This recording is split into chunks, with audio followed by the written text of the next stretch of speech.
News 18 India पर इस वक्त बड़ी खबर ये आ रही है कि कैलाश अस्पताल में संकट है। कैलाश अस्पताल नोएडा में कुछ ही घंटे की ऑक्सीजन बची है। ऐसा ही रिपोर्ट दिल्ली के नॉर्थ दिल्ली के एक अस्पताल सरोज अस्पताल से भी अपडेट आ रहा है कि उनके पास भी अब सिर्फ कुछ ही घंटों की ऑक्सीजन बची है। लेटेस्ट अपडेट के मुताबिक यूपी और हरियाणा से कम 250 मेट्रिक टन ऑक्सीजन आज शाम तक पहुंचना है। 90 मेट्रिक टन जो है वो उत्तर प्रदेश से आना है और बाकी जो है वो हरियाणा से दिल्ली के अस्पतालों में पहुंचना है। लेकिन अब दिल्ली के साथ साथ दिल्ली के आसपास के इलाकों में गुड़गांव और नोएडा जैसे इलाकों में भी बड़े बड़े अस्पतालों में ऑक्सीजन की किल्लत की खबरें आ रही हैं। जावेद मंसूरी हमारे साथ जुड़े हैं। कैलाश अस्पताल के जो ऑफिसर जो चीफ मेडिकल ऑफिसर हैं उन्होंने तो आकर कह दिया कि कुछ उनके अलग अलग ब्रांचेस में सब जगह अभी ऑक्सीजन की किल्लत है। कहीं 6 घंटे की तो कहीं 8 घंटे की ऑक्सीजन बची है। 70 सेक्टर, फिर जेवर में और ग्रेटर नोएडा में हर जगह हमें ऑक्सीजन की किल्लत है। आज बहुत ही ज़्यादा शॉर्टेज है। हमें कहा गया कि अगले 36 घंटे बाद सप्लाई मिलेगी और हमारे पास यहाँ पर मतलब किसी हॉस्पिटल में 4 घंटे की, किसी में 7 घंटे की, किसी में 5 घंटे की ऑक्सीजन है। इससे ज़्यादा हमारे पास नहीं है। हम पूरी रात से ऑक्सीजन वालों से बात कर रहे हैं। सुबह से हमारे फ़ोन यही हो रहे हैं कहीं से मिल जाए, क्योंकि अब हमने एडमिशन बिल्कुल स्टॉप कर दिया। हम यहाँ मरीज इसलिए नहीं ले रहे क्योंकि हमारे पास ऑक्सीजन नहीं है। जो है कम से कम हम उन्हें तो बचा सके। ये समस्या तो अभी बढ़ती नजर आ रही है। जावेद मंसूरी हमारे साथ हैं। जावेद, इनका कहना है कि प्रशासन ने कहा है कम से कम 36 घंटे आपको इंतजार करना पड़ेगा। दिल्ली को इंतजार है उत्तर प्रदेश से कम 90 मेट्रिक टन ऑक्सीजन का, और वहीं हरियाणा से और यूपी से अगर मिलाकर देखें तो कम से कम 250 मेट्रिक टन दिल्ली के अस्पतालों को चाहिए। अब आप खबरें आ रही हैं कि जेवर और नोएडा में जो कैलाश अस्पताल के ब्रांचेस हैं उनके पास भी 6-8 घंटे की ऑक्सीजन बचा है। तो ये ऑक्सीजन की किल्लत जो है ये बढ़ती जा रही है और सप्लाई लाइंस जो हैं वो अब कम होती जा रही हैं और कह रहे हैं कि टाइम लाइंस और बढ़ जाएंगी। 36 घंटे का समय किसके पास है? बिल्कुल, बहुत वाजिब सवाल आप उठा रहे हैं आनंद, कि 36 घंटे का वक्त आखिर कैसे निकालेंगे वो हॉस्पिटल जो दिन रात इन अस्पतालों में कोरोना मरीजों का इलाज कर रहे हैं। आप अब जरा दुविधा समझिए, जो वो डॉक्टर्स हैं, जो हॉस्पिटल का स्टाफ है, अपनी जान रिस्क में डालकर उनका इलाज कर रहा है, लेकिन ऑक्सीजन समय पर उनको अगर नहीं मिल रही है तो ये कितनी गंभीर स्थिति हो रही है। क्या दिल्ली, क्या नोएडा, एनसीआर के इलाके में इस तरह की किल्लत बहुत बड़ी बात है। दिल्ली से भी कई हॉस्पिटल से ऐसी खबरें आ रही हैं जहां पर ऑक्सीजन की किल्लत है, और कैलाश हॉस्पिटल के पास ही हम मौजूद है। कैलाश हॉस्पिटल से भी इस तरह की खबरें सामने आ रही हैं, तो ये वाकई सोचने वाली बात है। हॉस्पिटल की अधिकारी को हम सुन रहे थे जो बता रही थी कि किस तरह से कितने घंटे की ऑक्सीजन उनके पास बची है। तो ये एक ऐसा मुद्दा है जिसे एड्रेस किया जाना बहुत जरूरी है, नहीं तो बहुत ज्यादा विकट स्थिति बन जाएगी। आप समझिए, पॉइंट ये है जावेद कि इस ऐसा नहीं है कि सिचुएशन को एड्रेस नहीं किया जा रहा है। हम दर्शकों को बताना चाहेंगे कि गृह मंत्रालय, प्रधानमंत्री का जो ऑफिस है, स्वयं प्रधानमंत्री और गृह मंत्री सब इस पे लगे हुए हैं। ऑक्सीजन की पूरी तरह से जियो टैगिंग, लोकेशन और टैंकर्स और किस तरह से लॉजिस्टिक्स हो रही है सब देखा जा रहा है। कहीं कहीं लोकल एरियाज में ऐसी प्रॉब्लम्स आ रही हैं, जैसे मनीष सिसोदिया ने कहा कि हरियाणा में कहीं स्थानीय प्रशासन सक्रिय हो रहा है और ब्लॉक कर रहा है टैंकर्स को। संगीता रेड्डी ने अपोलो हॉस्पिटल की ये कहा कि देखिए टैंकर्स को अंदर नहीं जाने दिया जा रहा है। कुछ स्थानीय प्रशासन है, स्टेट गवर्नमेंट्स हैं, वो उसको ब्लॉक कर रहे हैं। उत्तर प्रदेश में से भी ये खबर आ रही है।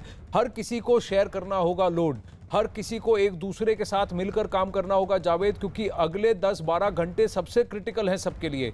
हर बार हमने देखा है पिछले 2-3 दिनों में कि जब जैसे आपदा आई है, ऑक्सीजन की किल्लत बहुत ज़्यादा महसूस हुई है, सप्लाई लाइंस आई हैं, पहुंच गए हैं समय पर, लोगों की जानें बची हैं।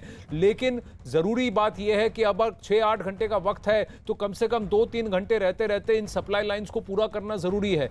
यहाँ पर काम करने की ज़रूरत है कि कैसे टैंकर्स को सही समय पर और ग्रीन कॉरिडोर्स के जरिए पहुंचाया जाए इन अस्पतालों तक।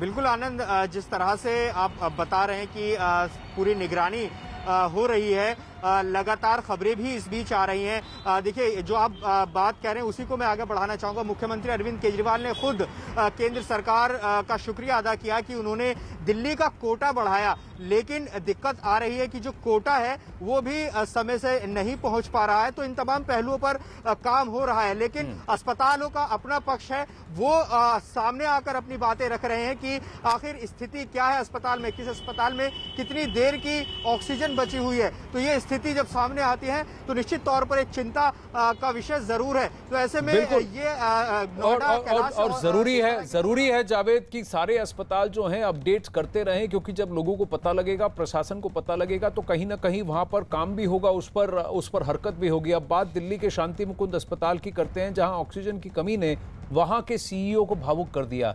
शांति मुकुंद अस्पताल के सीईओ अपने यहां सिर्फ 2 घंटे की ऑक्सीजन बचे होने की उन्होंने बात कही है। उन्होंने कहा कि उनके अस्पताल को मदद की सख्त जरूरत है, और ये बात कहते कहते वो भावुक हो गए। मैं हम्बली आपको रिक्वेस्ट कर रहा हूँ, मेरे को किसी से कोई कंप्लेंट नहीं है, मैं कुछ नहीं, मेरे को ऑक्सीजन चाहिए, मेरे को जितनी जल्दी मेरे को ऑक्सीजन चाहिए। मैंने अभी उनको इनॉक्स वालों को फ़ोन किया, बोला रात को 9 बजे देंगे, वो रात को 9 बजे देंगे। ठीक है, मैं इस समय पेशेंट को क्या करूँगा अगर ऑक्सीजन नहीं है। मैं जिन पेशेंट को डिस्चार्ज कर रहा हूँ, आपको क्या लगता है कि they're here for picnic, they're suffering. Amit Pandey हमारे साथ हैं। अमित, ये तो बहुत ही भावुक हो गए शांति मुकुंद अस्पताल के, कहने मेरे पास 2 घंटे की ऑक्सीजन है, आप मुझे रात को 9 बजे ऑक्सीजन देंगे तो मैं पेशेंट्स के साथ क्या करूंगा। तब इसका कहीं से कहीं कुछ तो हल निकालना पड़ेगा कि आसपास के हॉस्पिटल्स कहीं जो अगर मदद कर सके तो थोड़ी सी भी मदद कर दें, 2-2 घंटे के लिए भी अगर ऑक्सीजन मुहैया करा दें तो लोगों की जान बच जाएगी। देखिए, फिलहाल इस वक्त हम शांति मुकुंद अस्पताल के सामने मौजूद हैं और सीईओ जो हैं उनकी इस अपील का कोई असर नहीं दिख रहा है। वो पोस्टर अगर आप देखेंगे, पोस्टर में लिखा हुआ है, आनंद देखिए, we regret we are stopping admission in hospital because oxygen supply और नॉट कमिंग। ऑक्सीजन की सप्लाई नहीं से जब ये पोस्टर यहाँ पर इस अस्पताल के सामने लगा है और मरीजों के जो मरीज हैं, आप ये देख सकते हैं कैसे मरीज जा रहे हैं, उनको दिक्कत का सामना करना पड़ रहा है। जो स्टाफ है अंदर बेबस है। सीईओ ने कह दिया है, तो क्या कंडीशन है, किस तरीके से इलाज यहाँ पर हो रहा है, ये अंदाजा साफ तौर पर लगाया जा सकता है। और पिछले 2-3 दिनों से ये यहाँ पर ये स्थिति है। ईस्ट दिल्ली के सबसे बड़े अस्पतालों में से एक, और यहाँ की यह बदहाल हालत है। और अब यही उम्मीद की जानी चाहिए कि शांति मुकुंद और शांति मुकुंद जैसे अन्य जो अस्पताल हैं, जल्दी से जल्दी यहाँ पर जो ऑक्सीजन है उसकी सप्लाई मिले। ऐसा नहीं है कि प्रशासन को पता नहीं है। सबसे बड़ी बात है कि सप्लाई लाइन को सुचारू रूप से एक तरह से ऑर्गेनाइज होने में थोड़ा वक्त लग रहा है, और हर कोई जो है, हर स्थानीय प्रशासन जो है एक दूसरे से अब ऑक्सीजन बचाने की कोशिश कर रहा है, क्योंकि हर जगह ये प्रेशर बढ़ने वाला है। और खासकर दिल्ली और उसके आसपास के अस्पतालों में, इलाकों में जितने अस्पताल हैं वहाँ ये प्रेशर बनता हुआ दिख रहा है।